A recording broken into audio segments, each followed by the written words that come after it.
السلام علیکم ورحمۃ اللہ وبرکاتہ۔ آج انشاءاللہ العزیز سورۃ البقرہ لیکچر نمبر ہمارا 7 ہے، اور آج انشاءاللہ جن موضوعات کے اوپر بات ہوگی وہ تو ایک تو یہ ہے کہ آیت نمبر 6 اور 7 کا ترجمہ انشاءاللہ، اس کے بعد آیت نمبر 6 اور 7 کی انشاءاللہ تفصیلی طور پر انشاءاللہ تفسیر کی جائے گی، اور اسی کے اندر کفر کسے کہتے ہیں، کفر کی تعریف کیا ہے، اصطلاح کے اندر کفر کسے کہتے ہیں، انشاءاللہ یہ تمام چیزوں کی انشاءاللہ وضاحت ہوگی، اور آخر میں ایک اشکال آئے گا اور پھر اس کا جواب ہوگا۔ تو بغیر کسی تاخیر کے سبق اسٹارٹ کرتے ہیں۔ پہلے ترجمہ سن لیں۔ ان الذین کفروا سواء علیہم اانذرتہم ام لم تنذرہم لا یؤمنون۔ ان الذین، ان آتے بے شک کے معنی میں آتے ہیں، کسی چیز کی جب تاکید کسی چیز کے اندر ڈالی جاتی ہے تو اس کے لیے لفظ ان آتا ہے، حرف ان آتا ہے۔ ان بے شک، الذین کفروا وہ لوگ جو کافر ہو چکے ہیں، وہ لوگ جنہوں نے کفر اختیار کیا، سواء، سوا کہتے ہیں برابر کو، برابر ہے، علیہم یعنی ان کے لیے برابر ہے، انذرتہم آپ ان کو ڈرائیں، ام لم تنذرہم، ام یا یعنی یہ اس کے لیے آتے دو چیزوں میں، یا یہ انذرتہم یا آپ یا تو ان کو ڈرائیں، ام لم یا آپ نہ ڈرائیں، لا یؤمنون یہ ایمان لانے والے نہیں ہیں۔ یعنی اللہ تبارک و تعالیٰ آپ صلی اللہ علیہ وسلم سے فرما رہے ہیں کہ بعض کافر ایسے ہیں کہ اے نبی آپ ان کو چاہے ڈرائیں یا نہ ڈرائیں، دونوں صورتوں میں ایمان نہیں لائیں گے، یعنی یہ کہ ان کو اپنے حال پہ ہی چھوڑ دیں، وہ ایمان لانے والے نہیں ہیں۔ ٹھیک ہے، تو دوبارہ سن لیں۔ ان الذین بے شک وہ لوگ جنہوں نے کفر اختیار کیا، جو کافر ہو چکے، سواء علیہم ان کے لیے برابر ہے، ان پر برابر ہے، انذرتہم ام لم تنذرہم کہ آپ ان کو ڈرائیں یا نہ ڈرائیں، لا یؤمنون وہ ایمان نہیں لائیں گے۔ انذار، انذرتہم انذار سے نکلا ہے، آپ صلی اللہ علیہ وسلم کے ایک نام نذیر ہے، نذیر کہتے ہیں ڈرانے والے کو۔ ٹھیک ہے، تو انذرتہم آپ ان کو ڈرائیں یا نہ ڈرائیں وہ ایمان نہیں لائیں گے۔ اس کے بعد اگلی آیت میں اللہ فرماتے ہیں کہ ختم اللہ علی قلوبہم وعلی سمعہم وعلی ابصارہم غشاوہ ولہم عذاب عظیم۔ ختم کہتے ہیں مہر کو۔ ٹھیک ہے، ایک اصل میں عربی کے اندر لفظ ختم جو ہے اس کے دو مادہ آتے ہیں، ایک ختم یختم، یہ اختتام سے آتا ہے، یعنی کہ اینڈ ہو جانا کسی چیز کا، جیسے خاتم النبیین ہم کہتے ہیں آخری نبی۔ ایک ختم لفظ ختام سے نکلا ہے، اس کے معنی آتے ہیں مہر لگانے کے۔ ٹھیک ہے، تو یہاں پہ لفظ مہر لگانے کے معنی میں آئے گا کہ ختم اللہ نے مہر لگا دی، جیسا کہ ختامہ مسک آگے جا کے آئے گا انشاءاللہ اما پارے کے اندر، اللہ نے ان کے اوپر جو ہے نا مہر لگا دی مشک کی، تو ختم اللہ مہر لگا دی اللہ نے علی قلوبہم، قلوب دل کو کہا جاتا ہے۔ ٹھیک ہے، اور یہاں پہ یہ بھی سمجھ لیں کہ عام طور پہ ہم قرآن کا نا صحیح تجوید کے ساتھ جب نہیں پڑھ پاتے تو تجوید قرآن کے لیے بہت امپورٹنٹ، بہت ضروری چیز ہے، کیونکہ ایک حرف کا موٹا یا پتلا پڑھ لینے سے بہت اوقات معنی چینج ہو جاتا ہے۔ اب جیسے یہاں پہ ایک قلوب کا لفظ آیا تو میں اس کی وضاحت کر دیتا ہوں۔ لفظ قلوب یہاں پہ آیا، یہ قلب کی جمع ہے۔ ٹھیک ہے، تو قلوب یعنی دلوں کو کہتے ہیں، قلب دل کو کہتے ہیں۔ اگر یہی موٹا کاف جو نقطے والا کاف ہے اس کو ہم پتلے کاف کے ساتھ لکھ لیں، قلب لکھ دیں، تو قلب کا معنی کتے کے آتے ہیں، اور اگر یہ موٹے کاف کے ساتھ لکھ دیں نقطے والے کاف کے ساتھ، اس کا معنی دل کے ہو جائیں گے۔ تو یہ عربی کے اندر چھوٹے چھوٹے حروف کا موٹا یا پتلا ہونا، ان کی وجہ سے معنی پورا کا پورا چینج ہو جاتا ہے، تو لہٰذا کوشش کریں کہ قرآن کو تجوید کے ساتھ پڑھیں۔ ٹھیک ہے، ختم اللہ علی قلوبہم اللہ تعالیٰ نے مہر لگا دی ان کے دلوں پر، قلوب دل کو کہتے ہیں، جمع ہے دل کی، وعلی سمعہم سمع کہتے ہیں سننے کو۔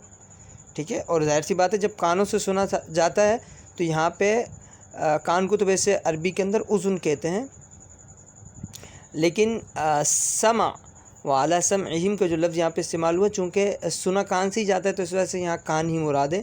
اللہ نے ان کے کانوں کے اوپر جہاں سے سنا جاتا ہے ان کے اوپر بھی اللہ نے مہر لگا دی۔ اس کے بعد اللہ فرماتے ہیں وعلی ابصارہم غشاوہ، ابصار کہتے ہیں بصارت سے نکلا ہے، دیکھنے کے معنی میں آتا ہے، تو ان کی آنکھوں کے اوپر غشاوۃ اللہ نے پردہ ڈال دیا ہے، وَلَهُمْ عَذَابٌ عَظِيمٌ اور ان کے لیے ایک بہت بڑا عذاب ہے۔ تو امید ہے کہ ترجمہ میرے خیال سے بہت آسان تھا، اس کے اندر تو کوئی چیز مشکل نہیں ہے۔ دوبارہ ختم اللہ والی آیت کا کر دیتا ہوں۔ ختم مہر لگانے کے معنی میں آتا ہے، ختم اللہ مہر لگا دی، اللہ تعالیٰ نے علی قلوبہم ان کے دلوں پر، وعلی سمعہم ان کے کانوں پر، وعلی ابصارہم غشاوہ اور ان کے آنکھوں کے اوپر اللہ نے پردہ ڈال دیا، ولہم عذاب عظیم اور ان کے لیے کیا ہے، بہت بڑا عذاب ہے۔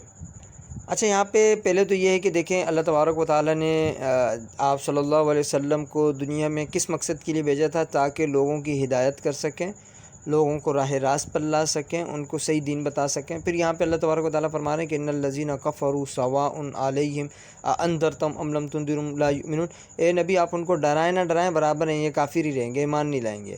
تو دیکھیں یہ سب کافروں کے بارے میں نہیں ہے، یہ چند شریر قسم کے کافر تھے جو حق قبول ہی نہیں کرنا چاہتے تھے، اور ان کا اللہ کی طرف سے طے شدہ تھا، وہ اسلام کے اتنے زیادہ مخالف تھے کہ اللہ کی طرف سے طے شدہ تھا کہ وہ اسلام کبھی بھی نہیں لائیں گے۔ یہ چند ان کفار کے بارے میں ہے، باقی ٹوٹلی سب کے لیے یہ حکم نہیں ہے، تمام کفار کے لیے یہ حکم نہیں ہے، ٹھیک ہے۔ یہاں پہ یہ چیز کلیئر ہو جائے، ہو سکتا ہے کسی کے ذہن میں سوال آ سکتا ہو۔ اچھا یہاں پہ ان الذین کفروا سے آج اللہ تبارک و تعالیٰ جو چیز بیان فرمائیں گے، تفسیر سن لیں۔ میں نے کل آپ کو بتایا تھا کہ سورۃ البقرہ کے شروع میں اللہ تبارک و تعالیٰ نے 3 طرح کی گروہ کی وہ وضاحت کی ہے، تفصیل سے بتایا 3 طرح کے لوگوں کی۔ ایک تو وہ تھے جو مکمل طور پر ایمان لانے والے تھے، جن کے دل میں بھی ایمان تھا اور زبان پہ بھی ایمان تھا، یعنی ظاہر اور باطن دونوں طور پہ وہ مسلمان تھے۔ دوسرے نمبر پہ میں نے آپ کو بتایا تھا کہ ایسے لوگ تھے جن کے دل میں بھی کفر تھا اور زبان پہ بھی کفر تھا، دونوں طرف سے وہ کیا تھے، کافر تھے۔ اور تیسرے طرح کے لوگ ایسے تھے کہ جن کے دل میں تو کفر تھا لیکن اپنی دنیاوی مقصد حاصل کرنے کے لیے وہ مسلمانوں کے سامنے مسلمان ہو جاتے تھے۔ تو یہ 3 طرح کے اللہ تبارک و تعالیٰ نے گروہوں کا تفصیل کے ساتھ اللہ تبارک و تعالیٰ نے ذکر کیا۔ کل ہم نے الذین یؤمنون بالغیب سے ہم نے اولئک علی ہدی من ربہم واولئک هم المفلحون، یہاں تک ہم نے پڑھا تھا مومنین کے بارے میں کہ مومن کون ہے، مومنین کی صفات کیا ہے، مومنین کے لیے اللہ تبارک و تعالیٰ نے کیا کیا انعامات رکھے ہیں۔ اور آج ہم پڑھیں گے دوسرا گروہ کفار کا۔ کافر کون ہے، جن کا دل میں بھی کفر ہے اور اندر بھی کفر باہر بھی کفر، وہ ہیں کون، اللہ تبارک و تعالیٰ نے ان کو بھی کلیئر کر دیا۔ اس کے علاوہ ان کے لیے عذاب کیا ہے وہ بھی اللہ تبارک و تعالیٰ نے بتلا دیا ہے۔ تو آج ہم دوسرے گروہ کے بارے میں پڑھیں گے۔ ان الذین کفروا، یہاں پہ لفظ کفر ہوا ہے۔ کفر کسے کہتے ہیں، پہلے کفر کا معنی سمجھ لیں۔ کفر کے لفظی معنی ہے چھپانے کے آتے ہیں، ٹھیک ہے، کسی چیز کو چھپا دینا۔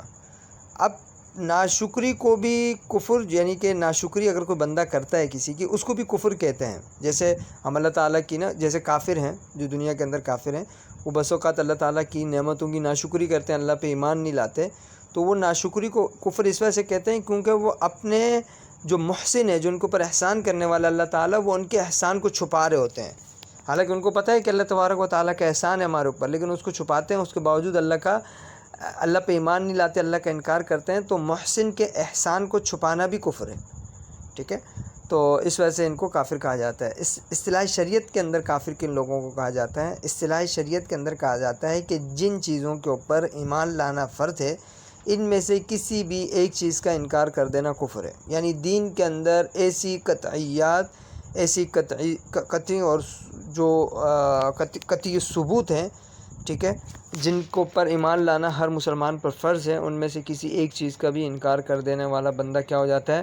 کافر۔ اب قطعی چیزیں کیا ہیں؟ قرآن کی کسی ایک آیت، ایک حرف کا بھی کوئی انکار کرتا ہے کیونکہ قرآن مکمل قطعی ہے، تو ایسا بندہ کافر ہو جاتا ہے، ٹھیک ہے۔ اسی طریقے سے احادیث کے اندر اگر کوئی قطعی ثبوت حدیث ہے، اس کو کوئی انکار کر دیتا ہے، وہ بندہ بھی کافر ہو جاتا ہے، ٹھیک ہے۔ اب قرآن کے اندر بہت ساری چیزیں ہیں، عام طور پہ ہمارے یہاں پہ بہت زیادہ وہ چل رہا ہوتا ہے، ہم ڈائریکٹلی فتوے دینا شروع ہو جاتے ہیں، کسی کے اوپر بھی فتوے دینا شروع ہو جاتے ہیں کہ یار یہ بندہ کافر ہے، یہ بندہ کافر ہے۔ تو کفر کا فتویٰ اتنی جلدی نہ دیا جائے، کوئی اتنی بچوں کا کھیل نہیں ہے، جس کی وجہ سے ہمارا آج یہ فرقہ واریت پھیلی ہوئی ہے۔ ہر دوسرے فرقے کا بندہ دوسرے بندے کو اٹھ کے کافر اور کافر اس چیز کے نعرے لگ رہے ہیں، تو اس سے تھوڑا سا احتیاط کریں۔ کفر کوئی معمولی چیز نہیں ہے، کوئی اتنی آسان چیز نہیں ہے کہ ہم ڈائریکٹلی اٹھ کے کسی کو فتویٰ دے دیں کہ نہیں یہ بندہ کافر ہے، ٹھیک ہے۔ تو اس میں تھوڑی سی احتیاط کریں۔ ہاں اگر کسی کو کفر بالکل ثابت ہو چکا ہو اور وہ دین کی کسی قطعی ثبوت چیزوں کا انکار کرتا ہو تو ٹھیک ہے، بالکل کافر ہے، اس کے اندر کوئی شک نہیں ہے، لیکن ڈائریکٹلی آپ اٹھ کے کسی کو کافر نہیں کہہ سکتے۔ یہ مرض، یہ وبا ہمارے معاشرے کے اندر بہت زیادہ پھیل چکا ہے۔ بخاری کی میں ایک روایت آپ کو سنا دیتا ہوں کہ آپ صلی اللہ علیہ وسلم نے فرمایا کہ اگر ایک مسلمان دوسرے کو کافر کہہ دے تو آپ صلی اللہ علیہ وسلم نے فرمایا کہ ان دونوں میں سے ایک بندہ پکا کافر ہو گیا، وجہ اس کی یہ ہے کہ اگر میں کسی کو کافر بولتا ہوں، سامنے والے بندے کے اندر یا تو کفر کی بات ہوگی جس کی وجہ سے وہ کافر ہو گیا، تب میں اس کو کافر بول رہا ہوں۔ اگر سامنے والے بندے کے اندر کوئی کفر کی چیز نہیں تھی، اس نے کوئی کفر نہیں کیا، اور میں نے اس کے اوپر ویسے ہی فتویٰ لگا دیا کہ یہ بندہ کافر ہے، تو وہ کفر میری طرف لوٹ کے آ جائے گا کہ میں نے ایک مسلمان کو کافر کہا، گویا کہ میں خود کافر ہو گیا۔ تو یہ معمولی چیزیں نہیں ہوتی۔ ہمارے معاشرے کے اندر یہ بہت بڑی وبا پھیلی ہوئی ہے فرقہ واریت کی، اور ایسے لوگوں سے بھی بچیں جو فرقہ واریت کو پھیلا رہے ہیں۔ تو ایک امت بن کے رہیں، اتحاد کے ساتھ رہیں، اتفاق کے ساتھ رہیں۔ فروعی مسائل کے اندر اختلافات صحابہ کے اندر بھی رہا ہے، ٹھیک ہے، یہ صرف ہمارے اندر اختلاف نہیں ہے۔ آج ہم جس چیز پہ لڑ رہے ہیں کہ رفع دین کریں نہ کریں، ہاتھ کہاں باندھیں کہاں نہ باندھیں، آپ صلی اللہ علیہ وسلم سے سب چیزیں ثابت ہیں، ٹھیک ہے۔ تو اس کے اندر اتنا زیادہ لڑنا جھگڑنا نہیں چاہیے، ٹھیک ہے۔ روایات رفع دین کی بھی ہیں، بغیر رفع دین کی بھی نماز کی روایات ہیں، سینے پہ ہاتھ باندھنے کی بھی روایات ہیں، سینے سے نیچے باندھنے کی بھی روایات ہیں۔ تو اس کے اندر میرے خیال سے اتنا زیادہ لڑنے کی کوئی ضرورت نہیں ہے۔ صحابہ کے بارے میں آتا ہے، حضرت عبداللہ ابن عمر رضی اللہ تعالیٰ عنہ نے مکمل پوری زندگی رفع دین کے ساتھ نماز پڑھی۔ حضرت عبداللہ ابن مسعود رضی اللہ تعالیٰ عنہ نے پوری زندگی بغیر رفع دین کی نماز پڑھی، لیکن آپس میں لڑے نہیں، کیونکہ فروعی مسائل میں اختلافات ہوتے ہیں۔ تو ہمیں مل کے رہنا چاہیے۔ ہم سب مسلمان ہیں، چاہے کسی بھی مسلک سے ہو۔ اگر کوئی دین کے ضروری اور قطعی ثبوت چیزوں کا انکار نہیں کرتا، وہ بندہ مسلمان ہے، اس کو آپ کافر نہیں کہہ سکتے۔ تو لہٰذا یہ بہت ضروری چیز تھی جس کو بتلانا تھا۔ تو ان الذین کفروا سواء علیہم اانذرتہم ام لم تنذرہم لا یؤمنون، اللہ فرماتے ہیں کہ وہ لوگ جنہوں نے کفر اختیار کیا، یہ بعض کفار کی بات ہو رہی ہے، برابر ہے ان کے لیے کہ آپ ان کو ڈرائیں یا نہ ڈرائیں، یا ایمان نہیں لانے والے۔ ختم اللہ علی قلوبہم وعلی سمعہم وعلی ابصارہم غشاوہ، اللہ فرماتے ہیں کہ ان کے دلوں کے اوپر اللہ نے مہر لگا دی ہے، ان کے کانوں پہ اللہ نے مہر لگا دی ہے، وعلی ابصارہم غشاوہ، ان کے آنکھوں کے اوپر اللہ نے پردہ ڈال دیا ہے۔ دیکھیں، حق سچ کو قبول کرنے کے لیے تین امپورٹنٹ چیزیں ہوتی ہیں، ٹھیک ہے۔ نمبر ایک کان ہوتا ہے، کیونکہ کان کے ذریعے آپ کوئی بات سنیں گے، حق سچ آپ کے اندر جائے گا، آپ کو پتہ چلے گا کیا بات ہو رہی ہے، ٹھیک ہے۔ دوسری چیز بصارت ہوتی ہے، دیکھ کر آپ کسی چیز پہ یقین اور یہ چیزیں کر سکتے ہیں، ٹھیک ہے۔ اور اس کے علاوہ دل، کہ آپ کا دل کس چیز کی طرف مائل ہو رہا ہے، دل کے اندر بھی خیالات آتے ہیں، مختلف چیزیں آتی ہیں۔ تو یہ تین طرح کی چیزیں ہیں جو ہمارے جسم کے اندر ہیں، کہ جن میں خیالات یا کوئی چیز اندر داخل ہو سکتی ہے جو ہمیں سوچنے پہ مجبور کر سکتی ہے۔ تو اللہ تبارک و تعالیٰ نے ان تینوں چیزوں کے اوپر مہر لگا دی، بند کر دیا، اب ان کے اندر حق بات داخل نہیں ہو سکتی، ٹھیک ہے۔ تو یہاں پر کسی کو یہ اعتراض ہو سکتا ہے کہ اللہ تبارک و تعالیٰ نے فرمایا کہ ختم اللہ علی قلوبہم، اللہ فرماتے ہیں کہ ان کے دلوں پر بھی مہر ہے، ان کی آنکھوں پر بھی مہر ہے، لیکن آنکھ کے بارے میں اللہ نے فرمایا کہ پردہ ان کی آنکھوں پر، حالانکہ وہاں پر بھی مہر ہو سکتا تھا کہ اللہ فرماتے تھے ختم اللہ علی قلوبہم وعلی سمعہم وعلی ابصارہم، اللہ نے ان کے دل پہ بھی مہر لگا دی، ان کے کانوں پر بھی مہر لگا دی، اور ان کی آنکھوں پر بھی مہر لگا دی۔ تینوں کو ایک ہی لفظ کے ساتھ کر سکتے تھے، لیکن آنکھوں کے لیے غشاوہ کا لفظ لائیں۔ تو اس کے بارے میں کوئی کسی کو اعتراض ہو سکتا ہے، تو اس کا جواب یہ ہے کہ دیکھیں، آنکھ یا کان، اس میں کسی بھی جہت سے کوئی چیز آ سکتی ہے۔ مثال کے طور پہ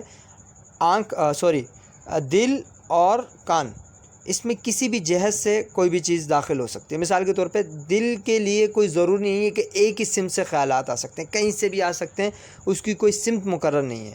اب کان کے اندر جو ہماری آواز آئے گی کسی کے بات کی، تو اس کی کوئی سمت مقرر نہیں ہے، پیچھے سے کوئی آواز دے، آگے سے دے، اوپر سے دے، نیچے سے دے، دائیں سے دے، بائیں سے دے، کہیں سے بھی دے، کان تک ہماری آواز پہنچ جائے گی، ٹھیک ہے۔ دل کا بھی یہی حال ہے، اس کی کوئی جہت نہیں ہے، کہیں سے بھی آ سکتی ہے۔ لیکن آنکھ ایک ایسی چیز ہے کہ یہ مثال کے طور پہ آنکھ ہے، ہم صرف سامنے دیکھ سکتے ہیں بس، اس کے علاوہ پیچھے ہماری آنکھ نہیں دیکھ سکتی، ایک جہت ہے، اس کے علاوہ باقی جہت سے آنکھ سے ہم دیکھ نہیں سکتے۔ تو اسی وجہ سے دو جو چیزیں تھیں ان کے اندر ہر جہت سے، ہر جگہ سے وہ چیز داخل ہو سکتی تھی، تو اللہ تعالیٰ نے مہر کا لفظ یوز کیا۔ باقی آنکھیں جو وہ صرف سامنے سے دیکھ سکتی تھی، سامنے سے ان کا تعلق تھا ایک ہی جہت سے، تو وہاں پہ اللہ نے پردہ ڈال دیا، پردے کا حکم دیا کہ بھئی پردہ ڈال دیا ہم نے کہ ان کو اب کچھ نظر ہی نہیں آنے والا حق چیز۔ تو یہ اس کا مفسرین نے اس کا یہ جواب دیا ہے، وَلَهُمْ عَذَابٌ عَظِيمٌ، اور ان کے لیے ایک بہت بڑا عذاب ہے۔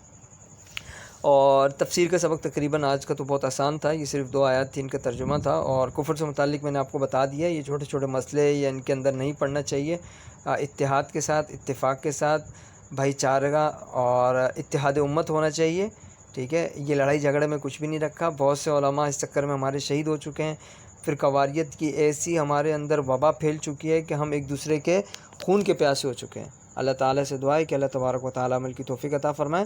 سبق کے اندر اگر کسی کو کوئی بھی چیز سمجھ نہیں آتی تو وہ یا تو کمنٹس میں پوچھ سکتے ہیں نیچے، یا اس کے علاوہ جو ہمارا واٹس ایپ گروپ بنا ہوا ہے اس کے اوپر آ کے پوچھ سکتے ہیں۔